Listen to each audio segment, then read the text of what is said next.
Close your eyes and imagine the sun. You probably see a warm golden sphere, the benevolent progenitor of all life, a constant blazing heartbeat in the sky. Now, imagine that heartbeat stops. Not with a flicker, but with a silent, instantaneous transformation. In the space where our star once sat, there is now only a puncture in the fabric of reality, a sphere of absolute, devouring nothingness exactly the same mass as the sun, but crushed into a space only 6 kilometers wide. Yeah, you wouldn't feel a thing, at least not at first. Common intuition tells us that if a black hole replaced the sun, the Earth would be instantly sucked into a gravitational maw, shredded like paper in a turbine. But gravity is a cold, mathematical law, not a hungry monster. Because this black hole has the same mass as the sun, the Earth would continue its orbit, blissfully unaware that its anchor had turned into a shadow. We would keep spinning around a ghost. But as the final photons of the old sun reach your eyes 8 minutes and 20 seconds after the transition, the light doesn't just fade, it vanishes. The sky doesn't turn blue or purple, it turns into a black so profound it feels heavy. You are now standing on a rogue planet tethered to a dark god, waiting for a morning that will never come. This is the beginning of the eternal noon of the human spirit, a descent into a freezer of cosmic proportions where the laws of physics meet the limits of the human soul. Let's dismantle the first myth, the Great Suction. In Newtonian physics, and later refined by Einstein's general relativity, the gravitational force exerted by an object depends on its mass and your distance from its centre. If you replace the sun with a black hole of 1 solar mass, the gravitational pull at the Earth's distance, about 150 million kilometres, remains identical. The equation for the Schwarzschild radius, the point of no return known as the event horizon, is r subs equals 2gm over c squared for our sun. That radius is a mere 3 kilometres. That means the surface of our new dark master is only 6 kilometres across. From 93 million miles away, the Earth wouldn't even see it. We would continue to travel at roughly 30 kilometres per second in a near circle, i.e. orbiting a point of nothingness. But while the gravity remains stable, the thermodynamics become catastrophic. The sun provides roughly 1,361 watts of energy per square metre to our upper atmosphere. This energy drives our winds, our ocean currents, and the miracle of photosynthesis. When that flow stops, the Earth begins to radiate its heat away into the 2.7 Kelvin chill of deep space.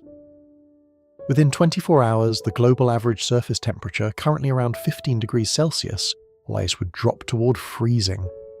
But the atmosphere is a thick blanket. It has thermal inertia. It wouldn't freeze instantly. However, the psychological panic would outpace the physical cooling. Within a week, the temperature would hit 0 degrees Celsius. Within a year, we would be plummeting toward minus 70 degrees Celsius. The oceans would begin to freeze from the top down. This is a crucial geological grace period. Ice is a fantastic insulator. As the surface of the Pacific and Atlantic turns into a miles-thick tectonic plate of frost, the liquid water beneath, warmed by the Earth's internal geothermal core, would remain liquid for billions of years. Life, in its most primal, microbial form, would survive around hydrothermal vents.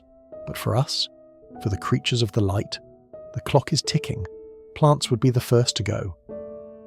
Without the light-dependent reactions of photosynthesis, the primary producers of our world would cease to create glucose. Most small plants would die within days. The great forests might last a few weeks due to their massive carbon stores, but eventually the oxygen cycle would stall. Interestingly, we wouldn't die of suffocation first. The Earth's atmosphere contains enough oxygen to sustain 8 billion people for several thousand years. We would freeze long before we gasped for air. Oh, we would become a world of cryopolitics. Humanity would retreat to the few places where the Earth's internal heat leaks out.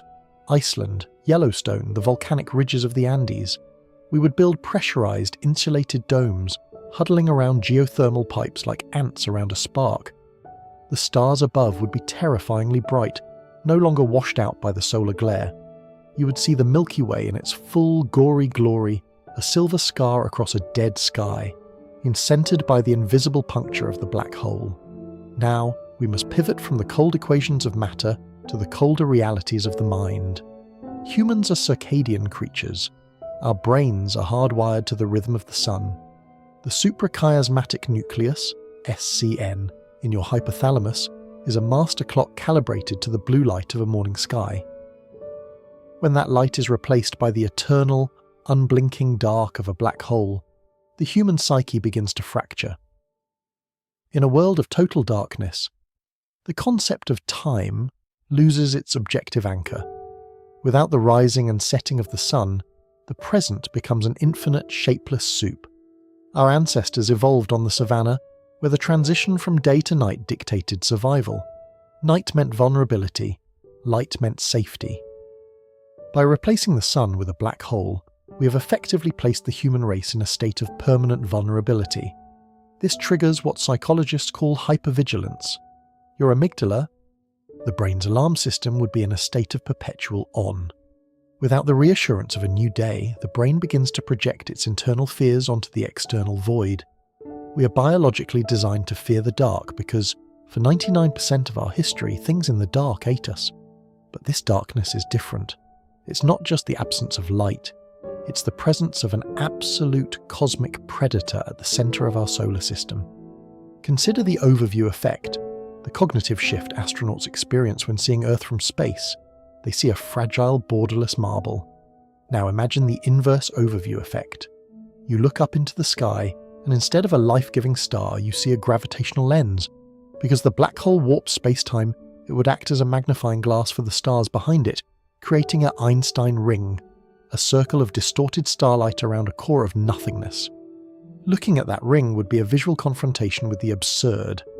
Albert Camus argued that the absurd is the conflict between our search for meaning and the silent, unfeeling universe.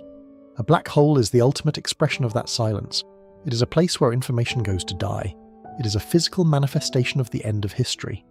Our existential dread stems from the realization that we are negentropy, pockets of order in a universe sliding toward chaos.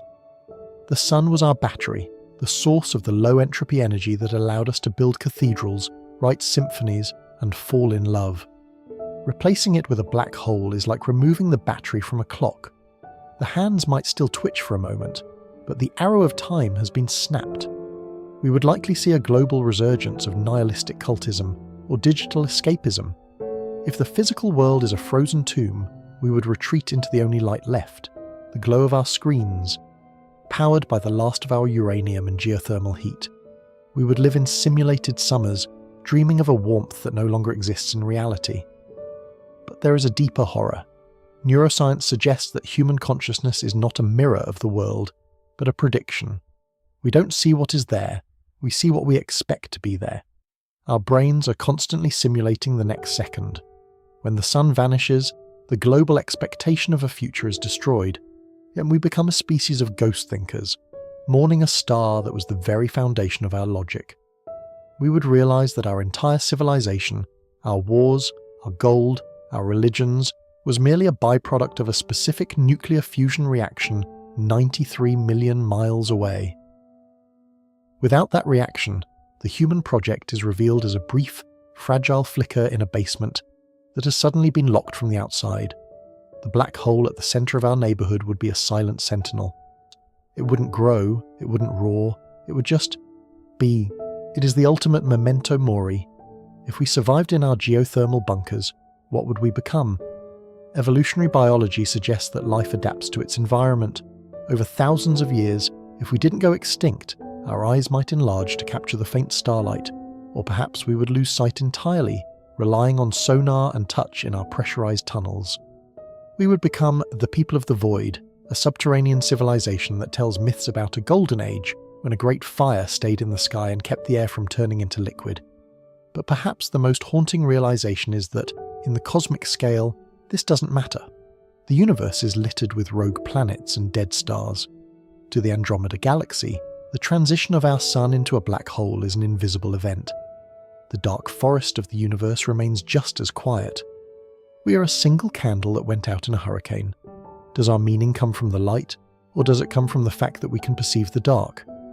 If we were to stand on the frozen crust of the Pacific, looking up at the distorted ring of the black hole, we would be the only part of the universe that is aware of its own tragedy.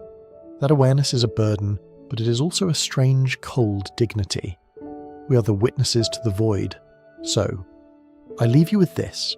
If you woke up tomorrow and the sun was gone, replaced by that silent 6-kilometre sphere of obsidian gravity, and you knew you had only months of warmth left, how would you spend that final fading glow? Would you seek the heat of others, or would you find a strange peace in finally seeing the universe for what it truly is? A vast, beautiful, and utterly indifferent machine? Comment below. If the lights went out forever, hey, what is the one thing you would want to see in the starlight before the frost took the world? I am 10 Minute Cosmos. Follow for more journeys into the heart of the void.